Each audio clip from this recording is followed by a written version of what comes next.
Hello there, and welcome to our Shield of the Sun video.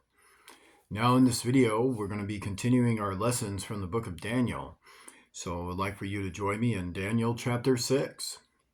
When you do join me in Daniel chapter 6, well, we're now going to read about Daniel's new employment. To understand, there's a new regime that has taken over the government of Babylon, and this regime is being ruled by a person named Darius, and Darius is ruling over, he's a leader of in fact, a ruler over a council of princes. And so this is what we read in verse 1. It pleased Darius to set over the kingdom 120 princes, which should be over the whole kingdom. So among his regime and ranks, he creates a council, in fact, and then creates this new council to be set over the kingdom 120 princes, which should be over the whole kingdom. And over these 3 presidents, of whom Daniel was first, that the princes might give accounts unto them, and the king should have no damage.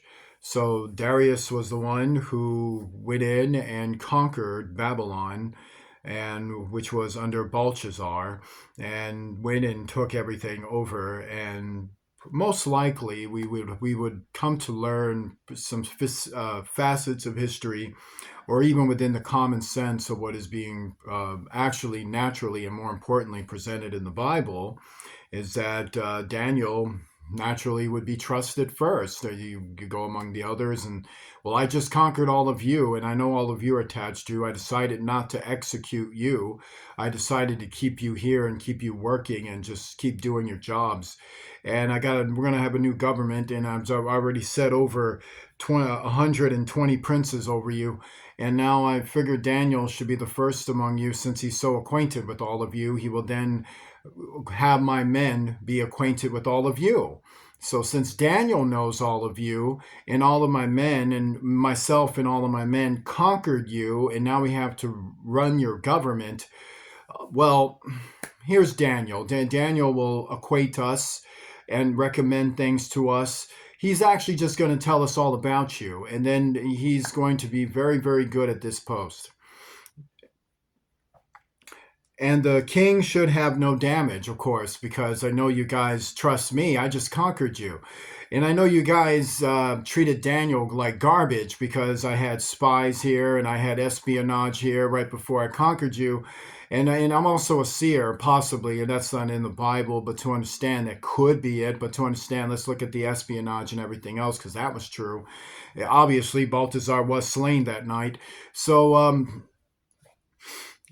I'd rather have Daniel, because he won't betray me. Then this Daniel was preferred above the presidents and princes, because an excellent spirit was in him, and of course that was God, and the king thought to set him over the whole realm. So Daniel in time did such a spectacular job that not only was his job spectacular, but he was a loyal person. He was a person that really outshined, well, even Darius's men. Darius was, wow, he did far better than all of you. Like, I was thinking he might make some mistakes along the way, maybe even be tempted. He's actually doing better than you guys. It's very interesting. And he's definitely doing better than all the Babylonians we decided to spare. These, you know what? I'm thinking about just going to bed and retiring. Kind of. You can just use my name and have this thing ran. Let's have Daniel run it. Then the presidents and princes sought to find occasion against Daniel concerning the kingdom. In fact, I am serious. That is what Darius was thinking. He wanted to give Daniel the whole realm. And so now, his people, being the Medes, and I believe that is correct. Yes, Darius the Median. So his people were the Medians, or the Medes, actually the Medes. So the Medes, who are these? Well, to understand the Medes among his council, his fellow peers, his peoples. Well, actually, those he does have a leadership over, so they are subject to him. Don't like Daniel, and of course the ones that are completely subjected to Darius, they don't like Daniel. And so what happens here is that Daniel does such a spectacular job that he has now provoked the envy of those that he is working with, to want to come and kill him. Well, they want to find a way to get him into trouble, kill him, something. Well, we eventually learned they actually just want to kill him. So here's what we got. But they could find none occasion nor fault, for as much as he was faithful, neither was there any error or fault found in him. So, to understand, they wanted to kill him or ruin him, and so, but they weren't able to. For as much as he was faithful, that means he always did his job right and was faithful first to God and realizing God blessed all of his efforts. So he went in there believing that if he just followed the law, did the right thing, kept himself away from corruption, you got no way of getting me, because I'm not as corrupt as all of you if you're into corruption, and apparently you are. And then neither was there any error or fault found in him. So they didn't like that. It was like, hey, Daniel, yeah, you want a bribe? No. Hey, Daniel, yeah, you want some of the king's products? He doesn't know it's accounted for. No. Hey, Daniel, you want to go outside and beat some people to death? They were talking bad about the king. It's not authorized. No. Hey, Daniel, they said these men, then said these men, we shall not find any occasion against this Daniel, except we find it against him concerning the law of his God. Then these president, do you know how sick that is? Like, no, let's read that again. Then these presidents and princes assembled together to the king and said thus unto them.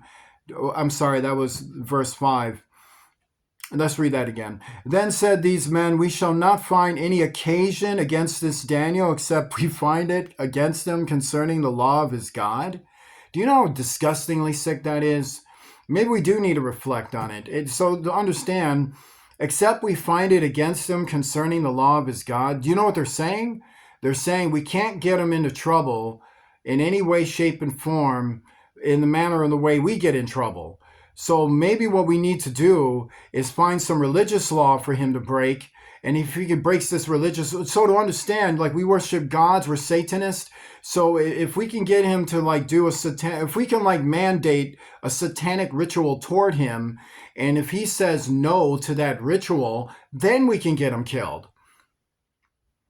Isn't that sick? This is so so these Satanists are thinking, because these are Satanists, to understand, these persons that want to get after Daniel, they worship gods, they worship goddesses, and according to the Bible, that's the worship of Satan, so they're Satanist. So these Satanists in this government doesn't like the fact that Daniel does a way better job than them, and such a good job, in fact, such a spectacular job that Darius the Median, the Mede, this very powerful person wants to give him the whole realm, and so now they're thinking, if we can find a way to get him to get in trouble for not worshiping Satan, we can kill him because he loves God that much. We'll use his love for God against him.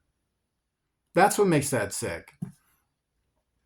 And then we read this. And then these presidents and princes assembled together to the king and said thus unto him, King Darius live forever. So now they got an officiate meeting, and then this is what we read. All the presidents of the kingdom, the governors and the princes, the counselors and the captains have consulted together to establish a royal statute and to make a firm decree, that whosoever shall ask a pension of any king or man for 30 days, save of thee, O king, he shall be cast into the den of lions. Man, that's an interesting meeting. I don't know how I would respond to that. If if it's some imaginary thing to say, let's assume if I was King Darius and I heard something like that, I would probably go, what's wrong with you guys? Can't you give me something that makes sense? So let's look at this. Save of thee, O king, he shall be cast into the den of lions. For what again? So this is now, O king, listen to this. And now, O king, establish the decree and sign the writing, that it be not changed according to the law of the Medes and Persians, which altereth not. Wherefore King Darius signed the writing and the decree. So I think Darius wasn't as happy with Daniel, as he probably pretended to be. See, among the council members, these persons who came up with this sick satanic idea obviously are holding their positions because there is someone keeping them there. And that obviously isn't Daniel.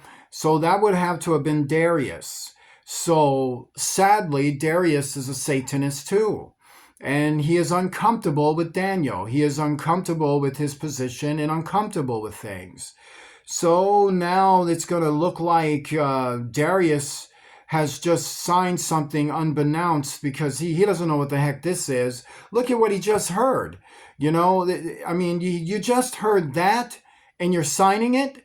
Why? That doesn't make sense because you can get allies killed with that. You can get other regions and persons in there because maybe somebody might be worshiping gods that are opposed to yours, but maybe you got business transactions with them. Why would you even want to sign that? You know, so, but he does because he figures maybe this is the way to handle it. This feeling I got about Daniel, this is the way I want to handle it. Now, when Daniel knew that the writing was signed, he went into his house, and in his windows, being opened in his chamber toward Jerusalem, he kneeled upon his knees 3 times a day and prayed, and gave thanks before his God as he did aforetime. So Daniel worshiped God. And he actually worshiped God in the traditions of his old world ancestors like Adam, like Seth, even Queen Eve and many others. And then these men assembled and found Daniel praying and making supplication before his God. Who does that? Like you're coming around to spy on somebody when they're worshiping God? Like you're that evil? Yeah, they were. So to understand, these Satanists, this is how a Satanist operates. Satanists think like this: the devil, they're possessed by the devil, so they're thinking their devil is telling me I need to go over here at this time and place and start making some noise, or start making some observations, or start putting an uncomfortable feeling around someone, to start trying to do something like this. So in this case, what they're actually doing is putting Daniel under their satanic observation, because they aligned this law so that if Daniel worships God, he can be killed for it, because it's going to offend their satanic beliefs. So this is what they're waiting for. But Daniel is like, I don't care if he signed this or not. If he did, it's really, to understand, Daniel knew that the writing was signed. So what is he saying? I don't care. This is stupid. What are you doing? You think I'm going to stop worshiping God because you tell me to? Do you know God put you in here? Do you know what happened already? Do you know what I've already seen? No, this is not happening. I'm going to go and worship God, and you do what you're going to do. This is ridiculous law. So he decided to break that law because it was stupid and first of all, it was against God. So it was stupid. And if you're going to do something against God, what would be the first intention? Stupid. So that's stupid. But, and these are intelligent men. So, because what do we got? We got presidents of the kingdom. So they're not inherently dumb men. These are brilliant, smart, intelligent men. Well-educated men. Men of achievement, who created a standard that went above the highest standard. Hence, presidents of the kingdom. That's smart. But when you become a Satanist, no matter the gifts God gives you, and no matter the intelligence God gives you, you're stupid. That's what happens. And that's what's happening here. And Daniel couldn't abide. He couldn't abide. He couldn't go, yeah, I'm gonna follow that. I'm gonna throw my soul away and then this is really no. I'm gonna go pray. You need to leave me alone. Instead of leaving him alone, they're spying on him to go tell the king that Daniel's still worshiping God, obviously. Then these men assembled, we're at verse 12. Then they came near and spake before the king concerning the king's decree. Hast thou not signed a decree that every man that shall ask a pension of any god or man within 30 days, save of thee, O king, shall be cast into the den of lions? The king answered and said, The thing is true, according to the law of the Medes and Persians, which altereth not. Then answered they and said before the king, that Daniel, which is of the children of the captivity of Judah, regardeth not thee, O king, nor the decree that thou hast signed, but maketh his pension 3 times a day. Then the king, when he heard these words, you think he would have said, all right, that was ridiculous, let's just stop. No, he says this and said, or he does this and said, was sore displeased with himself, and set his heart on Daniel to deliver him. And he labored till the going down of the sun to deliver him. So really, to understand, you can deliver him.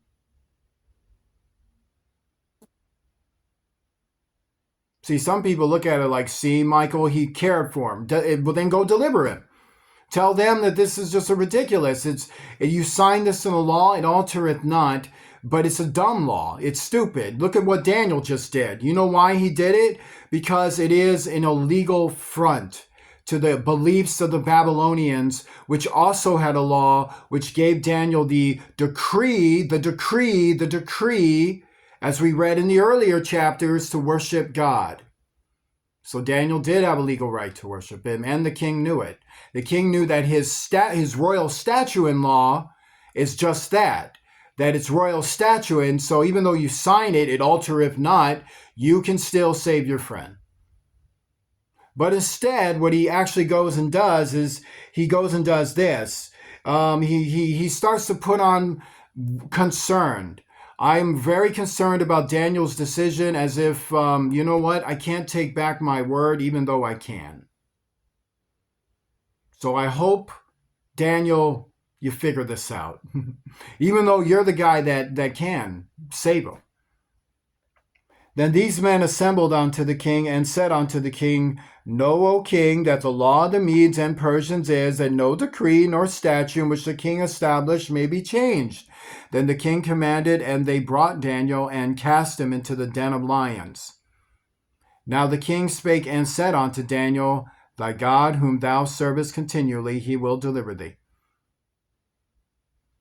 Now look at that. That was sick. That was totally sick. Like, so, you know what? Are you done putting on the show? Yeah, the show's done. We'll go throw him in the den of lions.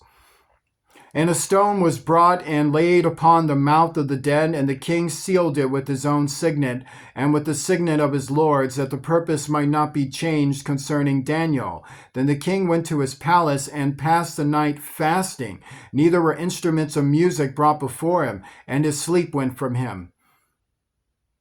Well, to understand it, it is all called crocodile tears. It's a performance. He already knows he could save him. He just killed him. So now he's just doing this. So it's just the same old fakeness. Then the king arose very early in the morning and went in haste unto the den of lions. Now you need to understand this very clearly. He could easily save them, but threw him in the den of lions, and now he's concerned about him. Now he runs in haste. He was up all night. He didn't want to listen to any music, even though he could have and easily could have saved him. It was royal statute. It's not mandatory law. He knows it. But he wants you to think different, because that's how good Satan is at killing you. And when he came to the den, he cried with a lamentable voice, of course, because he's phony, unto Daniel. And the king spake and said to Daniel, O Daniel, servant of the living God, now you respect his God. Remember, he got killed over this, right? You were offended and you threw him in the den of lions, and now you believe in his God? Because you're expecting him to be already dead, so you're thinking this might pacify you with his God. A religious hypocrite.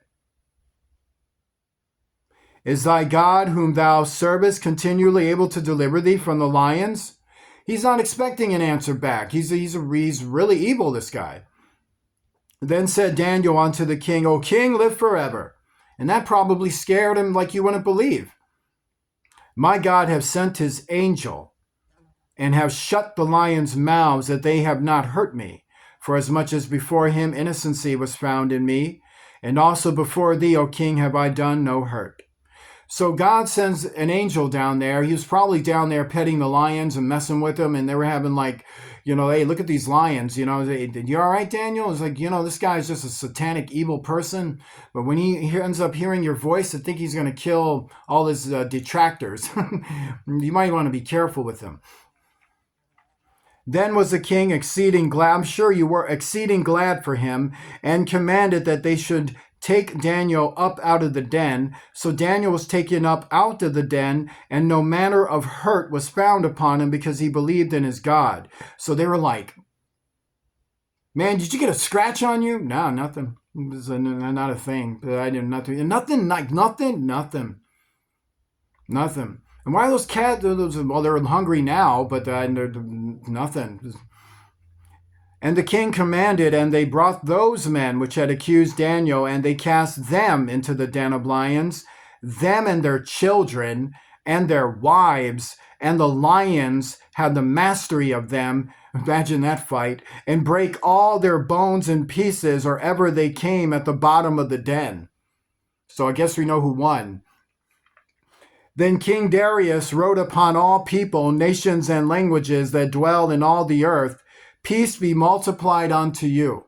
Because that scared him so badly, he never wants to to understand, he doesn't want to mess with Daniel's God, because he realized that you alter it not would also entail later on, you could be assassinated for having ideas like this.